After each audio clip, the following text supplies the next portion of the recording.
नमस्कार मंडळी. तर आपण सर्वात सोपी गुलाबजामची रेसिपी पाहणार आहोत, जे खव्यापासून तयार होणार आहेत. सर्वप्रथम मी पावशर खवा घेतलेला आहे. तो पुरणाच्या चाळणीतून काढून घेतला, जेणेकरून त्यात कोणतीही गाठ किंवा गुठळी राहू नये आणि आपल्याला एकसारखं पीठ मळता यावं. खवा हार्ड असल्यामुळे मी इथे ग्लासचा वापर केला आहे.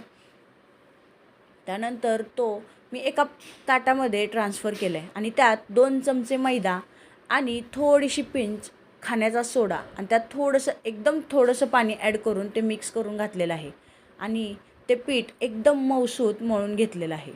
दोन्ही मैदा आणि खवा एकजीव झाला पाहिजे, जेणेकरून गुलाबजाम खायला खूपच छान लागते. तर बघा, तुम्हाला व्हिडिओत दिसतंय त्याप्रमाणे ते पीठ आपल्याला मळून घ्यायचं आहे, जेणेकरून ते गुलाबजाम छान असे आतपर्यंत भिजतील.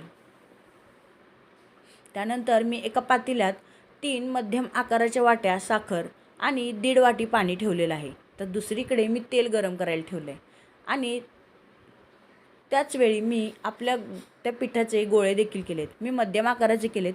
तुम्हाला हवं तर मोठं किंवा लहान आकाराचे देखील करू शकता. त्यानंतर आपण जो पाक बनवायला ठेवलेला आहे ना, त्यात मी 2 चमचे दूध टाकलेलं आहे, जेणेकरून साखरेमध्ये जर काही कचरा किंवा घाण असेल तर ती फेसाच्या स्वरूपात वरती येते. तोपर्यंत आपले सगळे गोळे तयार करून झालेले आहेत. तेल देखील तापलेलं आहे. मी एक एक करून गोळे तेलात सोडून घेत आहे. गोळे म्हणजे आपले गुलाबजाम तयार केलेले ते तेलात सोडलेले आहेत आणि तेल मध्यम गरम हवं. जास्त गरम किंवा एकदम कमी गरम करू नका, नाहीतर जास्त गरम असेल तर गुलाबजाम काळे होतील आणि कमी गरम असेल तर ते एकमेकांना चिकटून बसतील. आता तुम्हाला व्हिडिओत दिसतच असेल किती कचरा आपल्या त्या पाकातून निघालेला आहे. त्यामुळे ही स्टेप अजिबात स्किप करू नका. त्यानंतर मी एक छोटा चमचा वेलची पूड घातलेली आहे त्या पाकात आणि गॅस बंद करून ते झाकून ठेवलेलं आहे.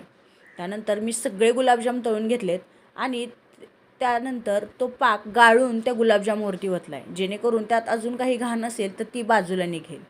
आणि हे गुलाबजाम 2 तास मुरण्यासाठी ठेवलेत.